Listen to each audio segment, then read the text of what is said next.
This Sunday afternoon, the Women's Musical Club of Winnipeg will be presenting violinist Kerry DuWors and pianist Katherine Dowling in a concert of romantic works by Brahms and both Robert and Clara Schumann.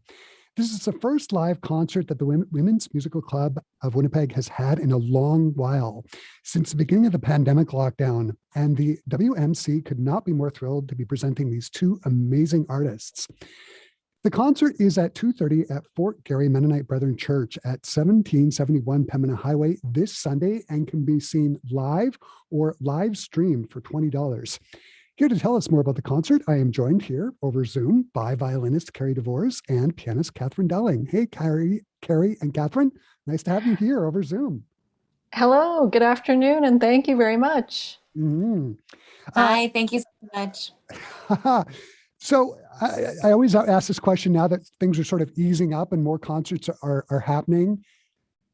What does it feel like to be preparing for a in-person live concert? Have either of you been performing in front of an audience recently, or is this going to be something that's not new, but has been new for the last 18 months? Well, I have played a total of 2 concerts live for audiences since February 2020. The first was in June with Katherine Dowling, and I just played a concert this past weekend, over Thanksgiving weekend in Saskatoon. So it's pretty fresh and new again in the experience of doing things in person with that energy, with that live sensation. Katherine, how about you? The word that Kerry and I have been using is surreal. It was, first of all, surreal to have our concerts stop when the pandemic started. And now it's surreal to be in front of an audience and sharing music together. So everything has kind of taken on this Twilight Zone kind of air to it. But I have had the privilege of doing a number of live stream performances through the pandemic, but both Kerry and I are just thrilled to be back on stage with a live audience. Yeah, I mean, it's so exciting. Can you give us a little background as to how this concert came up? I understand it's sort of a partnership with the Women's Musical Club of Winnipeg and Prairie Debut. Who approached who? And can you tell us just a little bit about the backstory behind this concert? Katherine, maybe I'll start with you. Sure. Prairie Debut had put out a call for their Close to Home concert series, which was aiming to connect Prairie audiences with Prairie-based performers, particularly given all of the travel restrictions that we've all been experiencing through the pandemic and the unpredictability that creates for touring artists. So Kerry and I, actually the first thing we ever played together was Schumann's Magnificent Piano Quintet, over 10 years ago at the Ritornello Chamber Music Festival. And while we've done many projects together in the intervening years, we kind of keep a list running of dream pieces that we'd like to play together when time and schedules permit. So it seemed like the perfect opportunity to kind of drill down on some of those dream pieces and put them into a program that would be really tailored for our fellow Prairie dwellers. And that was kind of the genesis of this project. Amazing. It sort of leads to my next question. I was going to ask, Kerry, how long have you two been playing together, and when exactly did you guys meet? So was it at this chamber music concert? It was indeed summer 2011 or something like this, 2010 actually. So if memory serves. So yes, over a decade ago now, and those are always these wonderful, root plantings or kernels of these musical projects or these artistic projects where you suddenly gravitate towards your musical soulmates, as it were, and no matter where you are in the world, there's something that draws you back. So in our case, we have the geography part down, representing Saskatchewan and Manitoba. So there's that. But musically speaking, it absolutely transcends all borders or locations or times, really. And the pandemic gave us this opportunity to figure out, okay, what can we do? What's possible? How do we connect again with the music and with each other? And then slowly but surely, building through to create this program for Prairie Debut. Mm-hmm. And for our Classic 107 listeners, Kerry DuWors is the violin teacher at Brandon University. And Katherine, you are on faculty at the University of Regina, right? Yes. That's So right. Yep. there's that university connection. You made reference to Brandon and Regina. The concert focuses around this sort of complicated relationship between Brahms and the Schumanns, Robert and Clara. Kerry, can you give us a little bit of background behind that whole relationship and what that exactly was? Really, there's no other example I can think of in the history of music that is like the relationship that Robert and Clara had. The support, the unwavering, the transcendental, the intimacy, of course, lots of challenges, the climate of the time, the things that they were going through to establish themselves as independent individual artists, composers, improvisers, as well as having a home life, having a family and a relationship of that context, and raising 7 children. Right. In addition to this, so it's a true example of an enduring kind of love and devotion that is well represented in the music, and then adding in the relationship that they had with Brahms and that whole circle of their friends and musical artists. It's very fascinating, and that's the heart and soul of this project, which I mentioned earlier about finding your musical soulmates. So Katherine and I kind of have an affinity that way too, and the music sort of brings us together this way, and with this kind of same shared passion for the art. Mm-hmm. Sounds amazing. Katherine, whenever I think of chamber music of both Schumann and Brahms, I always feel for the pianists because the piano parts are typically ridiculously difficult because Brahms and Schumann were both such great pianists. It sort of begs the question of the 3 sort of big romantic works on the program, the Clara Schumann, the Robert Schumann, and the Brahms. Is there one of the 3 that sort of gives you the heebie-jeebies, or are they all sort of on the same level? Wow, what a fun, wonderful question. All music, as I like to tell my students, is hard. There's no easy music, right?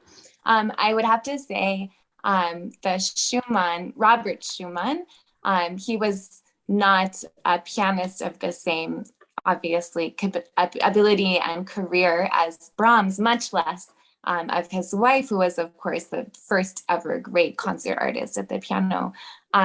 His piece, I would say, at least to me, is the least idiomatic to the instrument, which just creates many more beautiful challenges. I would have to say that both the Brahms and the Clara Schumann and the Mozartich all have their own kind of unique challenges in terms of technical and musical issues.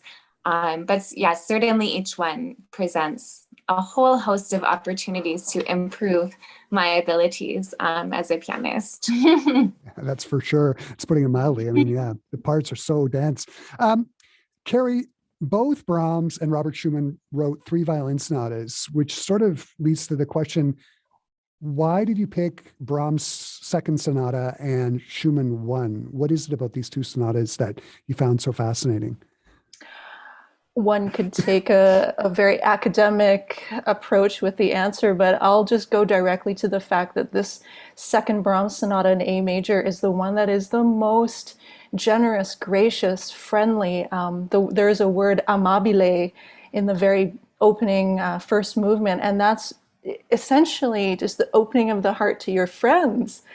So it really fits this dynamic, or this relationship, passion, as we've talked about with the rest of the music, and it's really dives right to the soul.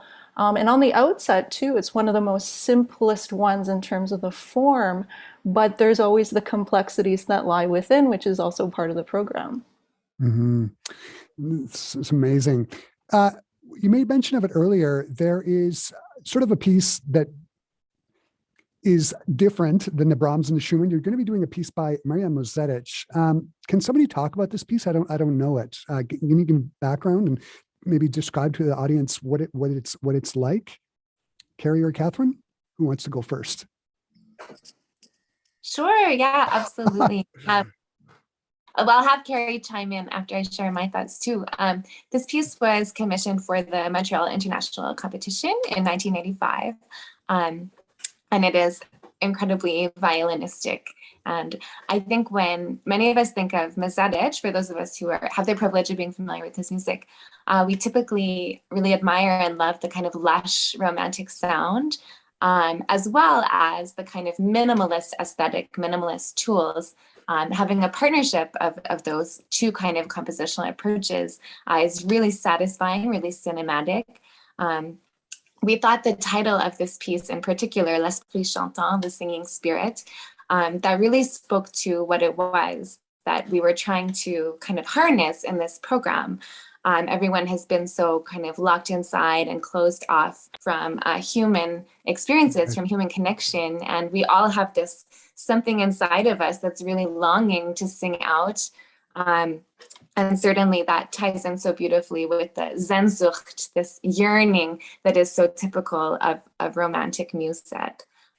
So that's just a little bit. Kerry, would you have anything else to share about that work? Oh, sure. I mean, as part of this Prairie Debut Close to Home series, I'm always looking for works that I identify with in terms of the way it makes me feel about my surroundings.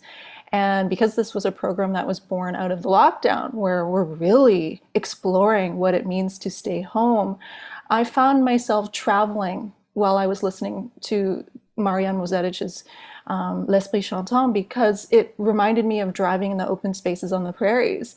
So there's an expansiveness. Katherine mentioned the lush complexity, but also minimalist. It's something that just really gets inside your bones, and it truly does allow me as the player to feel like I'm soaring, that I'm flying out of my stay-at-home mode, and I'm just out free exploring again. And after what we've been experiencing, as communities and globally, to feel that sense of like you can go out, you can feel that again, you can share your experiences as a collective again. That's what this music does. And I think it fits the program beautifully on all those layers, musically, symbolically, I guess, and with this dynamic of the Schumann's and Brahms relationship. It's perfect in my opinion. No, it sounds amazing. And whenever, like, any of Marianne Mozetich's music that I've heard, I don't think he can write an ugly thing. I mean, it's all beautiful. I mean, it's so I'm presuming this is along the same lines, very sort of lyrical and using that minimalistic style, and just beautiful. Who discovered the piece? We did together. We had a joint sort of brainstorming session, and we did a classic, let's listen to things, let's explore, let's find things that in that moment of first impressions, I guess, leaves us with something. So we definitely gravitated towards this one, and it made the program brilliantly. Oh, wow. The concert sounds amazing. I mean, you got Brahms, the Schumanns, the Mozetich. It sounds amazing. Sort of begs the question, are you planning on, now that we can do concerts and things are starting to ease up, are you planning on taking this program on the road? Like, are you going to be doing it anywhere else, or is this a one-time thing this coming up this Sunday? Katherine, are you going to be doing the program? Yeah, we're certainly planning to. Of course, it's still kind of challenging to look ahead in our, well, I shouldn't just say in our profession, in everyone's profession right now, challenging to look ahead, but that's certainly our intention. And we're in talks with some other festivals and concert presenters, and we're hoping that we can share it with as broad of an audience as possible. No, that sounds amazing. Katherine and Kerry, thanks so much for taking the time to talk to me today. This has been great. For our Classic 107 listeners, the concert costs $20 and can be seen live and in person. Now, keeping in mind, you need to show proof of vaccination and masks will be required. If you want more information, go to our website, classic107.com, click on the events tab, and you can find more details there. Katherine and Kerry, the concert sounds just great. I'm looking forward to seeing it this Sunday. Thank you so much. Thank you so much. Thank you very much. Thank you.